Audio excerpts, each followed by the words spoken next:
देवड़ में लालबाग भरसा और शाहपात रिंदवट खांकी कंपनी जी ज़्यादतियुनि ख़िलाफ़ हज़ारनि मक़ामी ॻोठाणनि कंपनी जे गेट आॾो एहतिजाजी रैली कढी मुज़ाहिरो करे धरणो हणी कंपनी इंतज़ामिया ख़िलाफ़ सख़्त नारेबाज़ी कई। उन हवाले सां वधीक तफ़सील वठूं था सेवण मां ऑनलाइन इंडस टीवी जे रिपोर्टर आसिफ अली मल्ला खां। जी आसिफ, तफ़सीलनि खां आगाह कजो। मां मौजूद आहियां लालबाग जे वेझो, जिते रिंद बिरादरीअ जे माण्हुनि एहतिजाज कयो आहे जेको आहे निजी कंपनी जे ख़िलाफ़।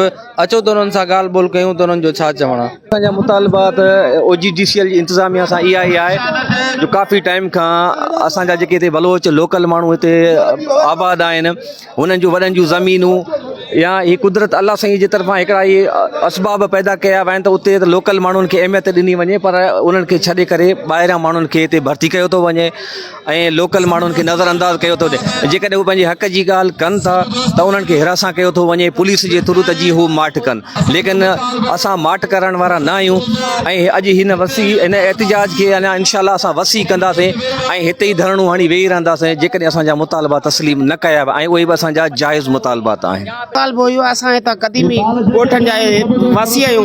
ही जबल असांजा आहिनि, ही सॼो असांजे हिन जबलनि ते हिननि अची कब्ज़ो कयो आहे। असांखे इंसाफ़ ॾिनो वञे, असांजो हक़ आहे। असां एहतिजाज असांजो इहो, असांखे नौकरी ॾियनि, असांखे को रोड रस्ता ॾियनि, असांखे पीअण जो पाणी ॾियनि। असां हाणे इहे अची वेही रहिया आहिनि, असां ते बि कब्ज़ो आहे सिधो सिधो।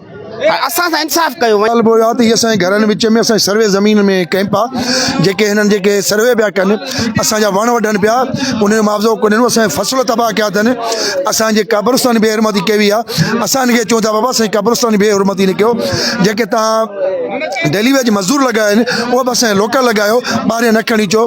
पर इंचार्ज जेके पंहिंजे होड ते क़ाइमु आहिनि, पहिरियां बि एहतिजाज कयोसीं, अॼु गेट ते एहतिजाज आहे, असांजा मुतालबात तस्लीम न कया त असां अॻियां ॾिसां बि बंदि कंदासीं। ये एहतिजाज पुरमन एहतिजाज आहे OGDCL वारनि जे ख़िलाफ़। असां हिते बुनियादी सहूलियतूं उन्हनि खां घुरूं था, असांखे जेके असांजे हक़ आहिनि उहे ॾियनि। असांजे ज़मीननि में ही वेठा आहिनि त असांखे बुनियादी हक़ूं ॾियनि। ही ॿाहिरियां माण्हू अची भर्ती कया आहिनि हिननि आउटसाइड खां। छा हिते असां वटि पढ़ियल लिखियल न आहिनि? असां वटि ग्रेजुएट माण्हू कोन आहिनि, उहे हक़ कोन था रखनि। सिर्फ़ु हिननि ॿाहिरियां माण्हू अची भर्ती कया आहिनि, उन्हनि जो ई हक़ आहे। असांजो जेके हिते इलाइक़ा वासी आहियूं, असां चऊं था असांजा हक़ ॾियनि, असांजा बुनियादी हक़ जेके सहूलियतूं आहिनि उहे असांखे ॾियनि। असांखे जेके ॿाहिरियां हिननि माण्हू आंदा उन्हनि खे पिया भर्तियूं कनि, असां पंहिंजो हक़ घुरण आया आहियूं। असांजो पुरमन एहतिजाज आहे, जेसिताईं असांजा मुतालबा नथा मञनि जेसिताईं असां हिते वेठा रहंदासीं। मक़ामी माण्हुनि जूं एहतिजाज जूं ॻाल्हियूं ॿुधियूं, उन्हनि जो इहो चवणु आहे त जेसिताईं असांखे रोज़गार नथो ॾिनो वञे या जेकॾहिं असांखे मक़ामी माण्हुनि जे ज़मीन जो मुआवज़ो नथो ॾिनो वञे, तेसिताईं असांजे एहतिजाज जो अमल जारी रहंदो। कैमरामैन माजिद अली कुरैशी सां गॾु Asif Ali Malla, online Indus TV news Sehwan शरीफ़।